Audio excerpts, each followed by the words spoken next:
Amigos, ¿cómo están? Yo soy Mache Moreno, María Cecilia Moreno, y esta es otra entrevista de Datos Ciencia.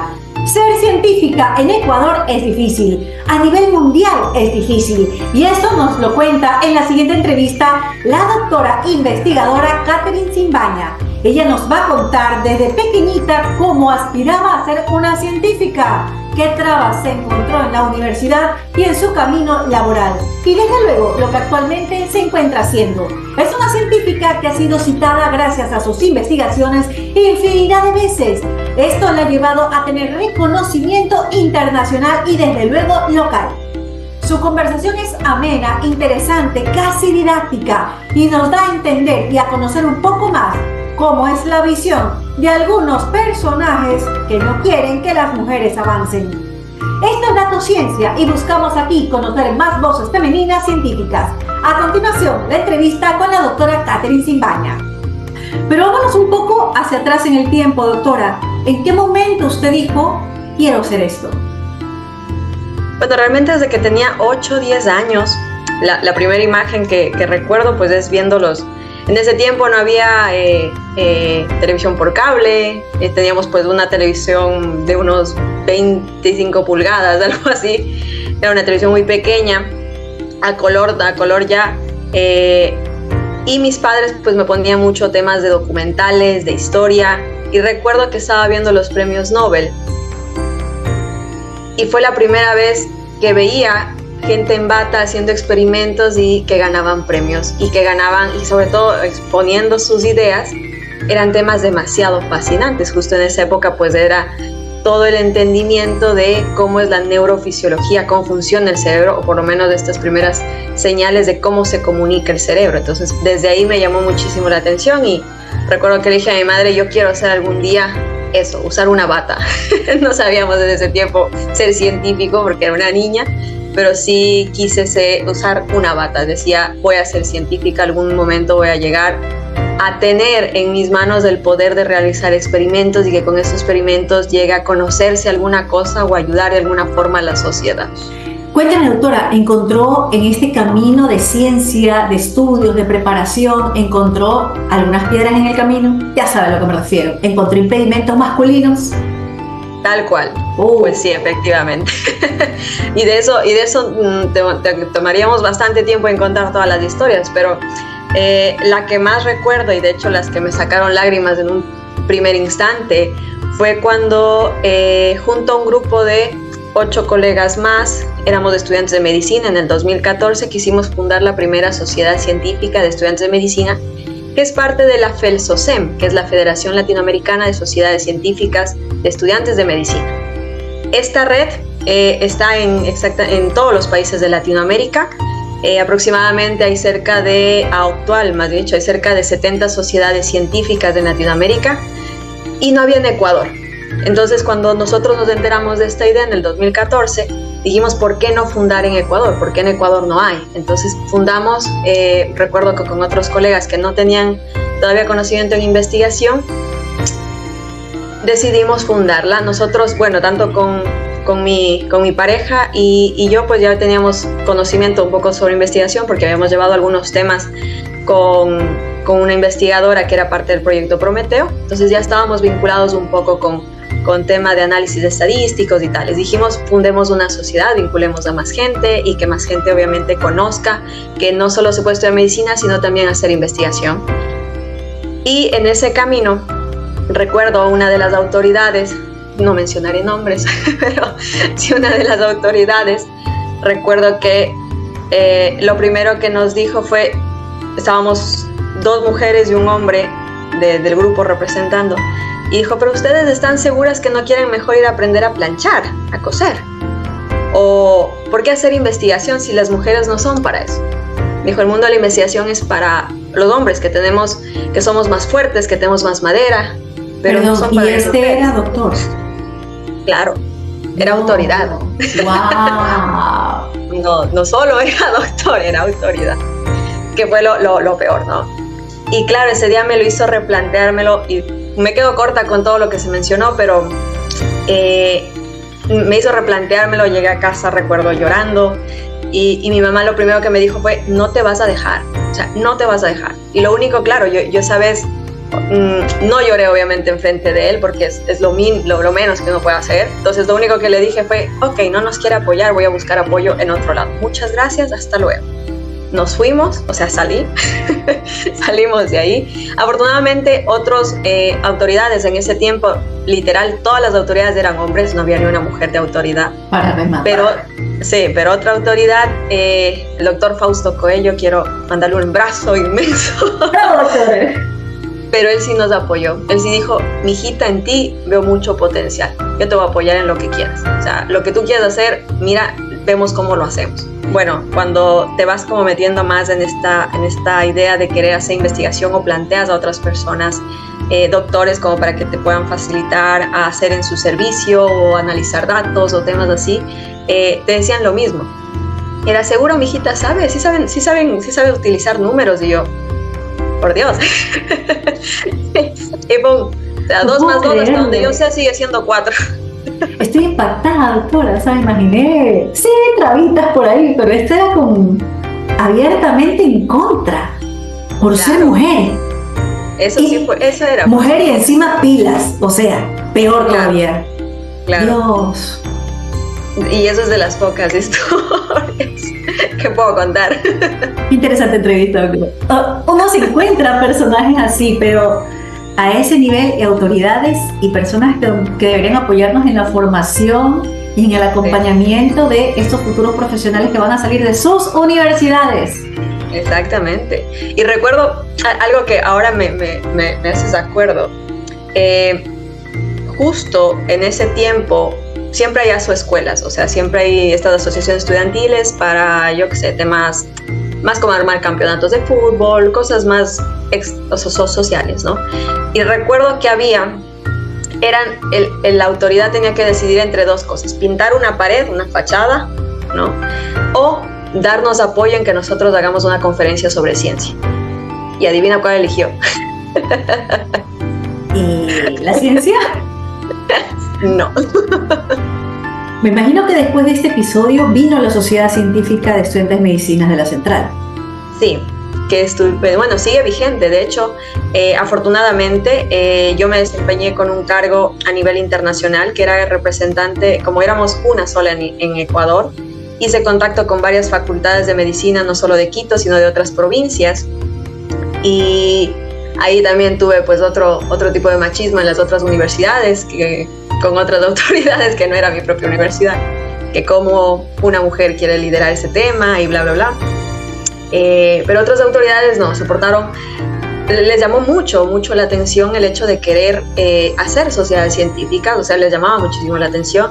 Y luego ya fuimos creciendo, ya fueron 2, 3, y actualmente son 7 en el país, y de lo que empezamos 8 personas, me siento muy orgullosa porque siguen ellos vigentes. De lo que empezamos 8 personas en el 2014, actualmente son 600 estudiantes de medicina. ¿Cómo hacía ese camino de escribir y de investigar para tantos artículos, doctor? A ver, ¿cómo se empieza? En el 2012, cuando empezamos en este mundo, una doctora que llegó al país como Prometeo, en parte de este reclutamiento de los cerebros ecuatorianos que estaban y se los trajo al país. Ella terminó una clase de leishmaniasis y me encantó el parásito como tal, pero ella al finalizar la clase dijo, las personas que estén interesadas en hacer investigación, estoy recién llegada al país y quieran aprender, pues bienvenidos. Y cuando salió, nadie más se acercó. Yo le llevé a mi pareja, yo le dije, mira, vamos a ver qué es. A mí sí me encantó. Entonces me fui con él y nadie más se acercó. Entonces empezamos los 2 y luego ella, pues, como le dieron paralelos a su cargo, solo tenía una materia porque obviamente estaba recién llegada y tales. Entonces, un paralelo entero, pues, le ayudaba en las prácticas. Con ese paralelo se empezó a hacer temas de leishmaniasis. Entonces empezamos un estudio descriptivo. La primera hipótesis que ella tenía era encontrar leishmaniasis visceral en el Ecuador, cosa que no lo encontramos. Encontramos solo la mucocutánea y la cutánea, no la visceral. Solo había una historia narrativa, pero no clínica, sino solo era una narrativa de que quizás alguien en el Oriente sí la padeció por ahí en los años 60, pero no había una confirmación. Entonces empezamos nuestro primer estudio en Pedro Vicente Maldonado. La gente andaba descalza, no utilizaba pues manguitas largas después de las 6 de la tarde, y hacíamos nosotros educación continua, casi íbamos una vez al mes. Entonces nosotros hacíamos de lunes a viernes estudiar medicina y los fines de semana a zona. Entonces viajábamos. Y en esa zona y les hicimos seguimiento más o menos por 2 años. Y ya cuando eran los 2 años, la gente ya usaba zapatos, la gente iba al centro de salud, porque antes la gente de allá no iba al centro de salud. Pensaban que como es una especie de una laceración, es un huequito, ¿sí? Entonces les pica, causa como una sensación de ardor y luego se va comiendo, obviamente la leishmania se va comiendo si hay unas imágenes muy gráficas sobre eso, se va comiendo el tejido y forma tal cual una úlcera, un hueco enorme. Entonces había gente que encontrabas totalmente sin un hueco aquí enorme, o sin todo el gemelo, o sin toda la pantorrilla. Entonces encontrabas así, o la mucocutánea que encontrabas sin todo este tejido, o sin parte de la oreja. Y ellos pensaban que eso era parte de brujería, o sea, que alguien les había echado un mal de ojo. Entonces, ¿qué hacía la gente? La gente comúnmente se sabía echar aceite de carro hirviendo en las lesiones, o se ponían en pastos de plantas, de algunas plantas que habían por ahí. Pero claro, no mataba eso al parásito. Y cuando nosotros empezamos a hacerles con títeres, íbamos a las escuelas, entonces llevábamos títeres y hacíamos no solo para los niños, sino también para la población adulta. Se reunían como en las casas comunales y ahí hacíamos también como dramatizaciones y temas así, porque es muy clara la picadura de la lutzomia, que es el vector de la leishmania. Es muy clara la picadura, que es como de que te cae una gotita de aceite hirviendo, okay. Tal cual, así se siente la picadura por una enzima que tiene en la saliva la lutzomia. Entonces, íbamos haciendo este tipo de prevención, y ya cuando fuimos viendo a lo largo del tiempo, después de esos casi 2 años, 2014 que se terminó el proyecto, la gente ya iba al centro de salud. O sea, del tener 0 casos de leishmaniasis, el centro de salud ahora ya tenían casos de leishmaniasis, pero no era porque no tenían, sino porque la gente no acudía al centro de salud. No podían identificarlos. Claro, exactamente, o porque pensaban que era por mal ojo. De hecho, ese fue el primer estudio que llevamos a un congreso internacional y nos dieron, pues, ganamos un reconocimiento de plata. Una por ser los únicos extranjeros latinoamericanos, y que, claro, presentamos las fotos de los casos que habíamos visto, y todos los estadounidenses con cara de ¡wow! Eso tienen en su país. Y nosotros, claro. Pues sí, ya existe eso, porque claro, en Estados Unidos, países del primer mundo, estas enfermedades que son por transmisión de vectores, pues no hay. La CENESID la ha reconocido. Cuénteme un poquito sobre el proyecto Atenea, que recién fue lanzado hace unos días acá en la ciudad de Guayaquil de parte de la CENESID, del gobierno, y usted ha sido reconocida dentro de esto. Cuéntanos un poquito de esto. Bueno, realmente el proyecto Atenea nace por el mismo hecho de romper brechas de género y de tratar en cierta forma de demostrar que las mujeres pues también pueden en este ámbito científico, y de que tienen una baremación, que es la interna que utilizaron, hasta donde tengo entendido. Utilizaron una baremación del número de artículos y del número de citaciones que tienen por investigadora. Entonces, haciendo esa baremación, pues salió mi nombre en el área de medicina. Pero obviamente yo entiendo que al menos las baremaciones salió muy alto por el tema de COVID-19, porque es donde más citaciones pues tengo, porque efectivamente pues fue pandemia, entonces todo el mundo utilizó datos. Nosotros fuimos uno de los países, Ecuador, con el paper que hicimos, fue uno de los primeros países de Latinoamérica que sacó datos propios del país para hacer un análisis clínico y epidemiológico sobre cómo estaba el comportamiento. Entonces, a partir de esos 2 indicadores, sé que sacaron el reconocimiento y por ende pues fui acreedora como tal, que no pude recibirlo en persona, pero lo que más me llena de orgullo es que mi madre lo haya recibido, más que yo. Créeme que lo que más me llena es que ella lo haya recibido, porque literal es como un reconocimiento al esfuerzo. Así también es. De ellos, el de los hijos de los padres también.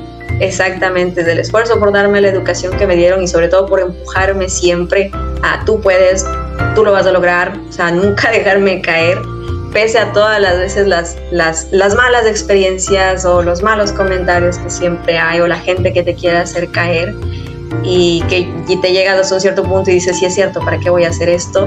Pero no, antes no, mis padres pues siempre han sido bastante motivadores en ese sentido. Doctora, para ir concluyendo, ¿qué le puede decir usted a las chicas, a las niñas, a las futuras científicas del Ecuador? Yo realmente les diría que ninguna estrella es tan lejana para quien quiera alcanzarlas. Todas las metas que uno se proponga, sí es cierto que va a ser difícil llegar. El camino fácil no es tal cual como lo pintan. No solo por temas personales, familiares, sino también por temas económicos.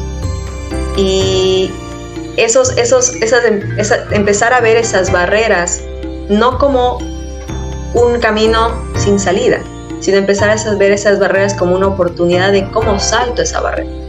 Y empezar a reconocer que cada salto, cada esfuerzo, a la final tienen sus recompensas. Yo en un principio no dormía mucho y dije, algún momento saber recompensar y algún momento dormiré, pero mientras te organizas mejor, mientras te planificas mejor, se logra muchas cosas. Así que no hay nada más satisfactorio que ver hacia atrás y decir, todo lo que yo hice hoy por hoy tiene significado, y sentirse orgullosa cada día de cada momento, bueno o malo que hayas pasado, pero de cada momento que se tiene, sentirse orgullosa de que hoy por hoy lo puedes disfrutar. Gracias por haber visto esta entrevista, compártela y por supuesto da a conocer más sobre este punto de vista. Conoce más en www.datosciencia.com o síguenos en nuestras redes sociales, búscanos como @datosciencias. Yo soy Mache Moreno.